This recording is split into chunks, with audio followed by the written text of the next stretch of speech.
everybody, and welcome to another episode of Classes with Mail. My name is Alan Gigax, and today we are going to talk about how to stay out of trouble.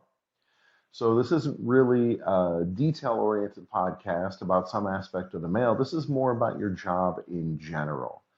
And I'd say it's equally important, maybe more important. We're going to talk about the things that are getting people fired, especially CCAs, and how you can avoid those things. So, the first thing I want to do is lay a little foundation and talk about what is trouble at the post office. What does it mean to get in trouble? It's not like other jobs. So, we'll start at the bottom of the list of trouble with an official discussion. Does an official discussion mean anything? Well, really, no. It's just your supervisor pulling you aside and saying, hey, this is something that I have a problem with and it needs to be addressed. A step up from that would be the letter of warning. And the letter of warning is a step of discipline that supervisors are supposed to follow that will stay in your file and it will follow you, and it can be the foundation for further discipline and could eventually lead to a suspension. We have suspensions of 7 days, 14 days, and sometimes a lot longer than that. And the suspension will put you out of work. Although, interestingly, the 7 and 14-day suspensions, it's actually right in the contract that you do not stop working during those suspensions. So go figure. So all of these types of discipline, they don't affect when you get your raises. They don't affect your retirement. They don't affect when you convert to career. They don't affect your relative standing for bidding or vacations or anything like that. So who cares? Who cares if you get in trouble? What does it even mean? Well, honestly, if you're not getting in a lot of trouble, it doesn't mean much of anything. The only thing that we worry about with getting in trouble is that small trouble is a necessary step toward big trouble. Sometimes you can skip all the way to big trouble and just get fired on the spot, and we will talk about that.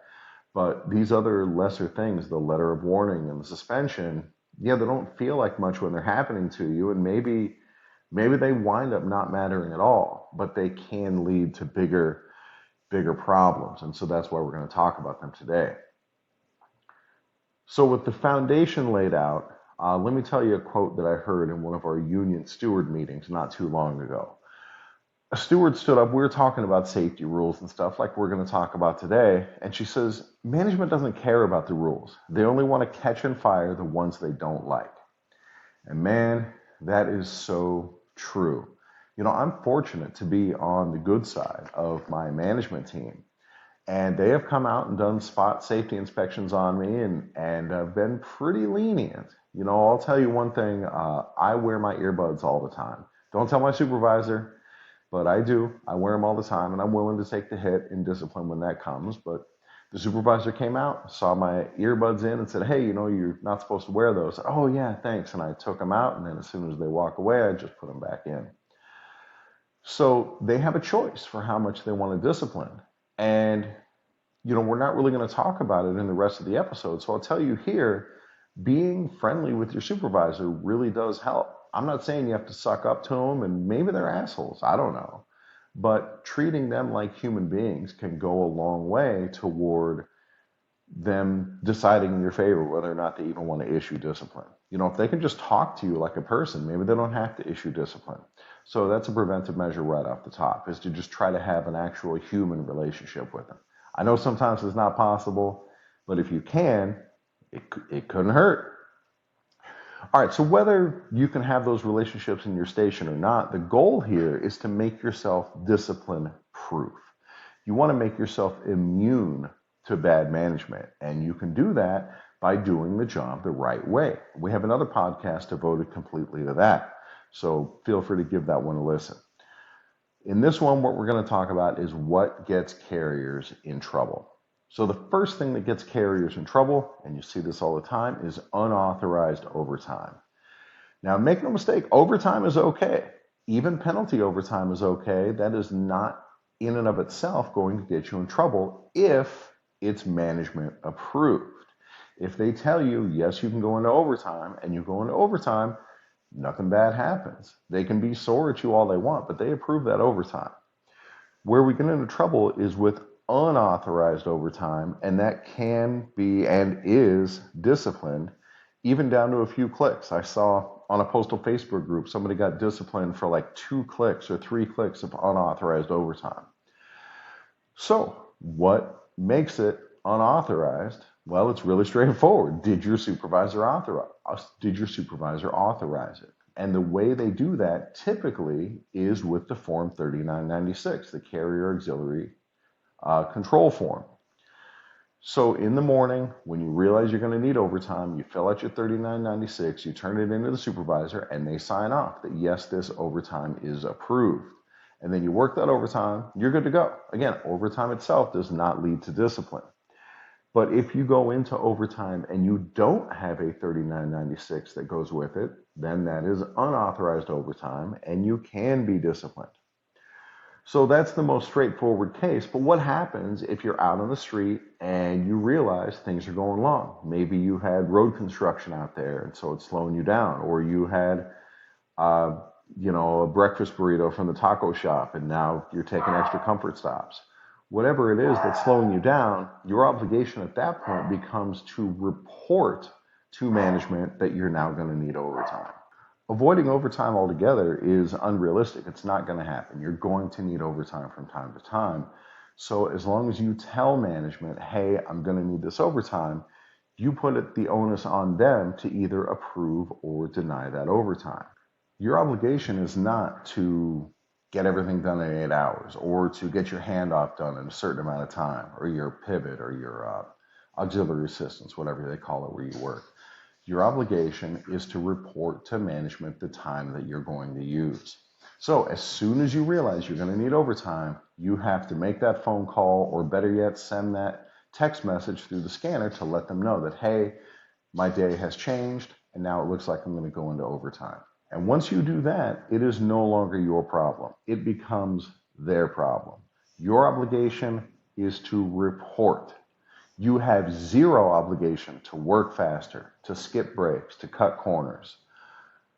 When you run into unexpected overtime, yes, it still needs a 3996, and that 3996 has to be approved. What'll happen is you'll fill it out when you get back to the station. But as long as you informed your supervisor and they didn't tell you to stop and bring back all the mail, that overtime is authorized. You fill out the 3996, they sign off on it, you still put in box J, like what happened, why you needed the overtime. Oh, I had the bubble guts and I kept going to the bathroom, whatever the reason is. And then that's it. It becomes management problem, not your problem. So that's unauthorized overtime. Again, this is easily fixed by just letting them know as soon as you know that you're going to need more overtime. And then you follow their instructions, as long as they give you valid instructions. It's either going to be deliver the rest of your mail or bring the mail back or some combination thereof. What they cannot do is say, just go faster. I thought you were going to be done in 8. That's your commitment. No, that's not a commitment. That's your estimate. Things don't always work out that way out on the street. All right, so that's unauthorized overtime. The next thing that can get you in trouble, big trouble, is delaying the mail. There's a very simple rule on this. You are not authorized to delay the mail. End of story. You cannot delay the mail. That is not your choice to make. If mail is given to you, you have to deliver it. That's it. So if management instructs you to delay the mail, you have to fill out a form to protect yourself. And that form is the 1571, the undelivered mail report. On that form, you're going to fill out exactly how much mail you delayed, what type of mail it was, whether it was preferential mail, which is first class, periodicals, priority, anything like that, or if it's other or non-preferential mail, that'd be standard, nonprofit, marketing, or bound printed matter, and then indicate how much you delayed.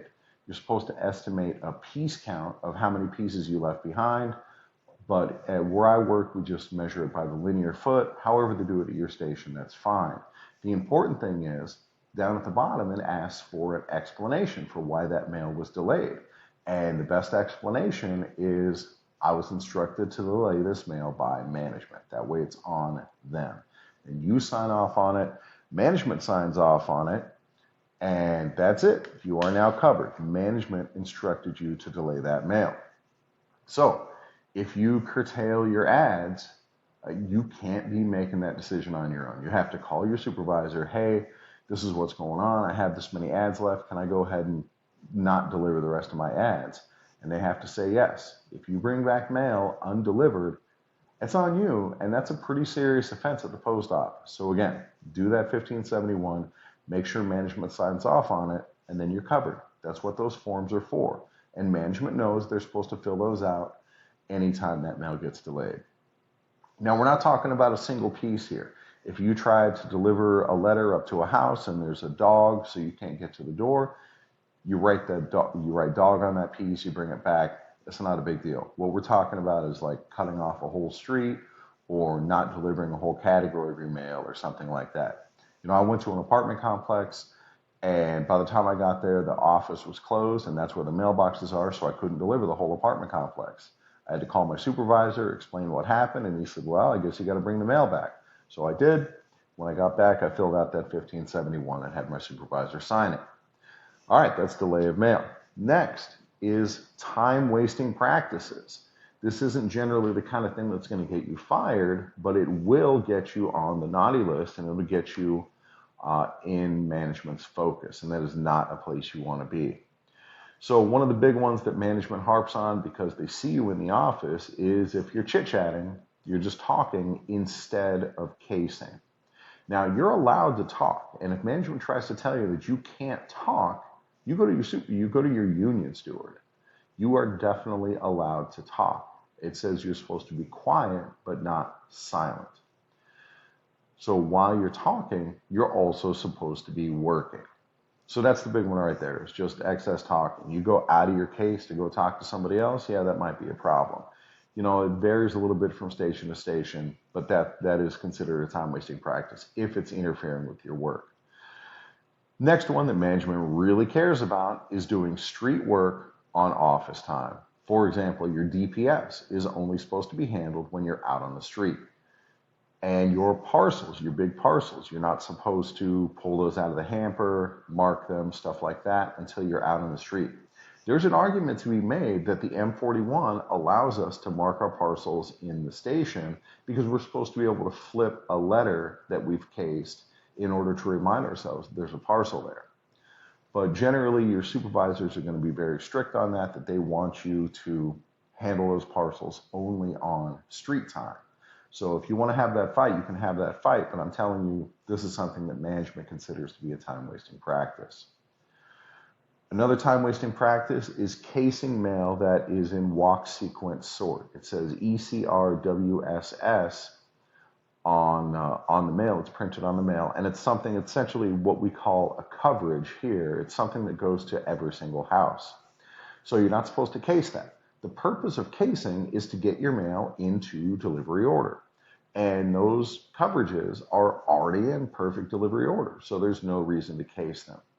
The only exception to that is if you are on a walking route, a park and loop route or a walkout route, and that mailer would put you over 3 bundles. Let's say you already have your residual, you already have your DPS, that's 2 bundles, and then you already have ads, and then maybe this 4th thing that's already in delivery orders like marriage mail. You are allowed to case that if you're on a walking route, but only if you're on a walking route. Other than that, casing things that are already in order is a time-wasting practice, and that includes DPS. You're only supposed to handle that when you're out on the street. Another time-wasting practice is stationary events, where your scanner says that you were just sitting still for 12 minutes. Now, Corey Walton over on Ada Arbitration did a fantastic episode on stationary events, and there are good defenses to that in discipline, but what we're talking about here is what does management consider a time-wasting practice, and that's one of the things that they're looking for, that you're out there extending your street time because you're just sitting there not doing anything. How does management know you're not doing anything? Well, they don't, unless they come out and watch you. They know what the scanner tells them.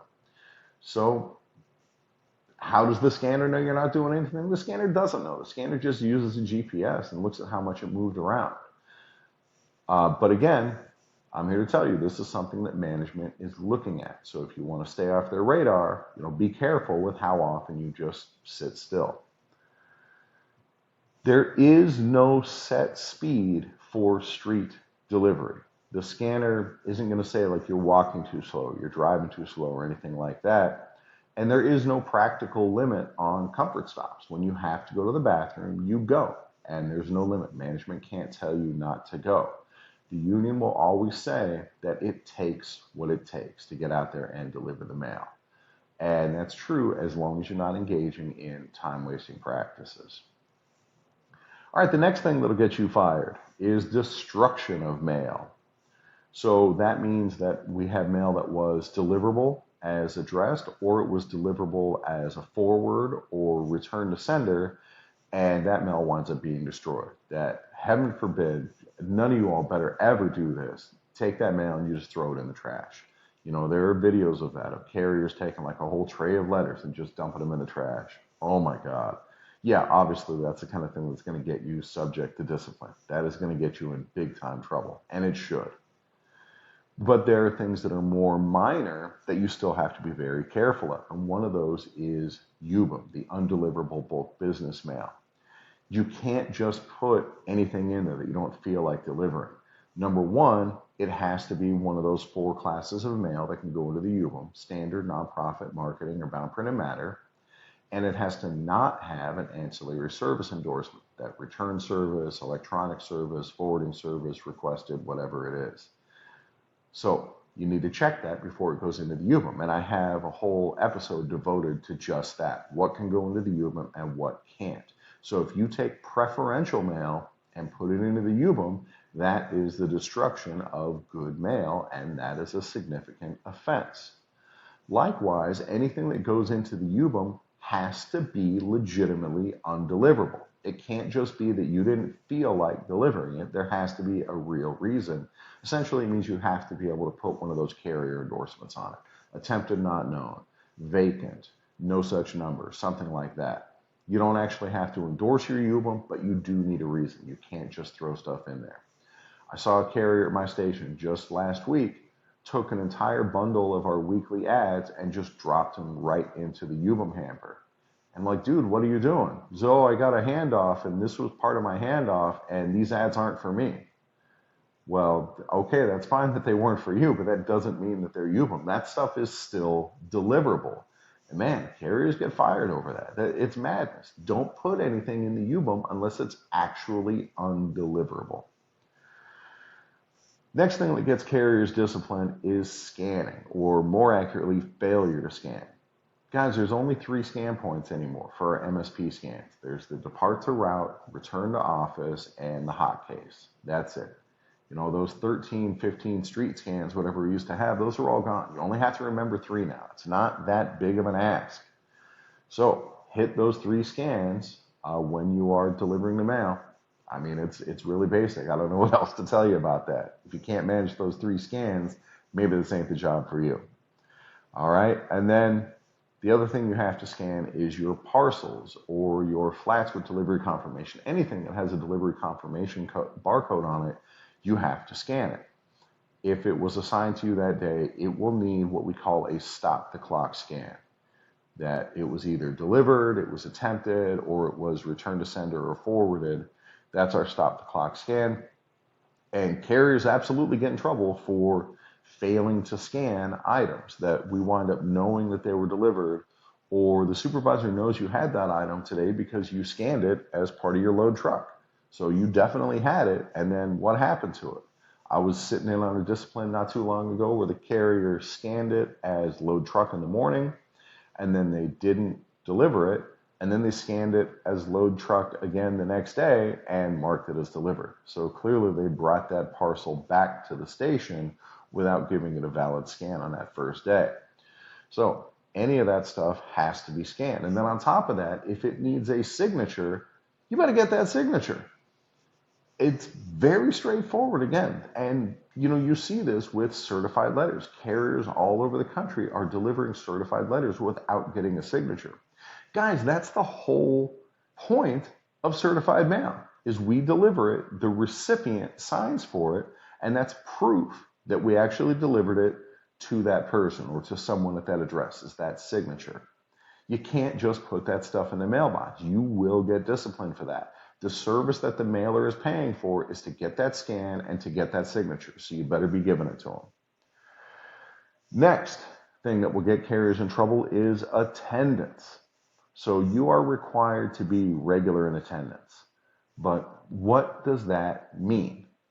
Well, there's no good working definition for regular in attendance, and this can work in your favor. I can't tell you exactly what passes for regular and what doesn't at your station. That's something that's going to wind up being between you, your postmaster, and your union. But I can tell you that if you're calling out a lot, you can expect to wind up getting disciplined for that, and you'll wind up having to defend yourself. I'm not here to tell you don't call in. You call in. You know, if you're sick or if you have family member you have to take care of or whatever, yeah, call in. But I can't give this list of things that get carriers in trouble without mentioning attendance. That is definitely something for which carriers get disciplined.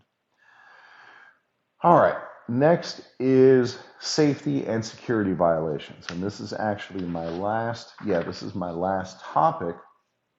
And this one's fairly straightforward. I just want to go over the stuff that we see from carriers. So the first one is rollaway runaway accidents, where you don't put the truck in park, you don't put the brake on, whatever it is, and the truck rolls away. A rollaway is when gravity takes the truck and it heads down the hill until it eventually runs into something.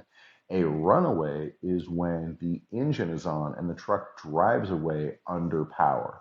Both of these are major safety violations, and they will absolutely get you in trouble. And they're hard to defend because we have this whole procedure: curb the wheels, set the brake, put it in park, take out the key. And if you do those things, you won't have rollaway runaway accidents. So anytime one happens, is it preventable? Yeah, of course it's preventable. So be careful about that. Next is the seatbelt. Anytime that vehicle is in motion, the seatbelt has to be on. Just last week, saw a carrier at my station driving through the parking lot, no seatbelt, door open, the parking lot of the station. And I said, oh my God, you're lucky I'm not a supervisor who saw you do that, or you would be in big trouble. And the carrier's like, what? I'm only in the parking lot. I could drive around with no seatbelt on. Oh, guys, anytime that vehicle is in motion, your seatbelt must be on. And the shoulder belt should be on as well. The only exception for the shoulder belt is when you are actively doing out the window delivery, also called curbside delivery, where you sit in the truck and you lean out the window to put it in the box. That's the only time that shoulder belt is allowed to come off. And even then, it's only when you're actively doing that type of delivery, and you can't be going over 15 miles an hour, over 500 feet, or across any intersections. So that's your seatbelt. And the door being open is very similar rules. You can have the door open more often, like when you're doing other types of delivery, but we have the similar restrictions where you can't go above 15 miles an hour, you can't go more than 500 feet, and you can't cross any intersections. If you do any of those things, the door has to be closed. The next thing that gets carriers in trouble for safety is the long reverse. If you look on your scanner in the how am I doing section, it'll show you if you had any long reverses. And if you tap on it, it'll describe it for you. A long reverse is anything more than 50 feet. And there's really no reason that you should be backing up further than 50 feet. Make the U-turn, go around the block, whatever it is you have to do to avoid backing that far. The only legitimate excuse that I can think of off the top of my head for having a long reverse like that is if you have a business on your route that has a loading dock. So there you might be authorized for a long reverse, but there's a very specific situation. Other than that, a long reverse, you're going to get in trouble for it. Now, how does management know if you do a long reverse? Well, maybe they see you. They're actually out there doing street observations and they catch you. That's one way, but for the most part, it's going to be on your scanner. And how can your scanner tell if you have a long reverse? Well, it's actually pretty slick, and it's fairly straightforward. Your scanner, in addition to having GPS, it also has an orientation sensor in it. So it can tell what way it's facing. So if you're driving down the street in one direction, and then you stop and you start driving down the street in the other direction, and your scanner has not turned around and facing the other way, then your scanner knows it's going backward because it's still facing front essentially, and now it's going the other direction. So your scanner's slick, your scanner's always watching you. Next, motor vehicle accidents. That definitely gets carriers in trouble, and that would be a safety violation. So obviously drive carefully, but the number one accident the number one type of accident for letter carriers, motor vehicle accident, is striking a fixed object where you drive into something that's not even moving. And a big culprit in this is rushing. You have to take your time, make sure you look where you're going before you pull out. We already talked about overtime and how that's not going to lead to discipline in and of itself. It's time-wasting practices that lead to that discipline, or unauthorized overtime. But taking the time to do the job right, that doesn't give you discipline. And also in that unauthorized overtime, we talked about, hey, once you report your overtime, it's management's problems, not yours. You don't have to rush. The job takes what it takes, and it takes what it takes to do it safely. Next is failure to secure the truck when you're away from it, and that includes rolling up the windows. So in the Carrier Academy, we teach that anytime you're out of sight of the vehicle or too far away to keep it secure, then you need to lock it up. And how far away is that? How far do you have to be before you can't keep it secure? Well, it's subjective. But for me, I just lock it up. Anytime I'm more than like a sidewalk's distance away, it's going to be very hard for me to prevent somebody from reaching into that truck and grabbing something. So I take the few seconds, it's not that long, to just close and lock the door and roll up the windows. The windows are part of securing the vehicle. Next is preventable injuries. This is also safety violations. So look, the job is inherently dangerous and people are going to get hurt. And management will try to discipline you if you get hurt. And most of that discipline is bogus. It's something that the union's going to be able to fight and they're going to be able to overturn, depending on the efficacy of the union where you are.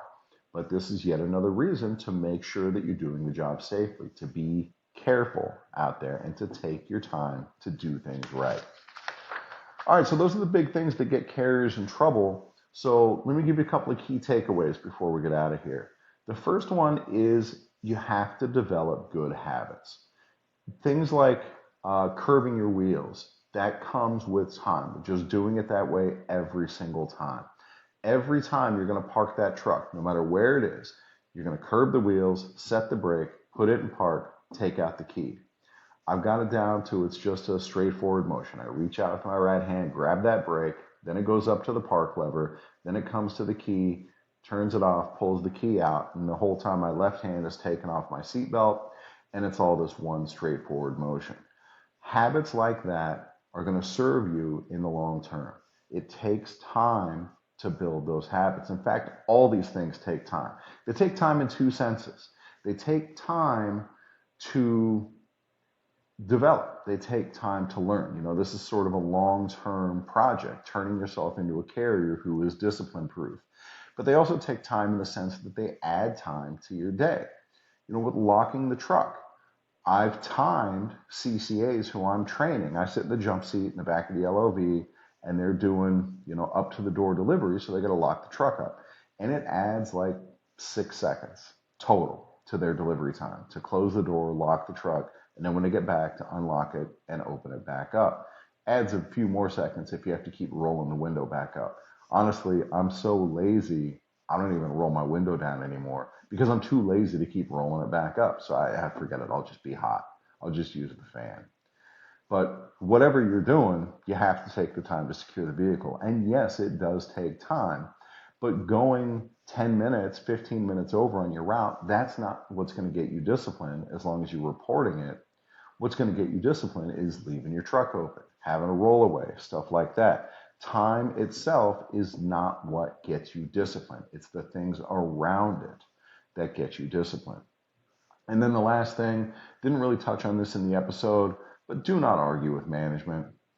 You have people who you are paying to do that. Your union stewards are people who actually want to argue with management.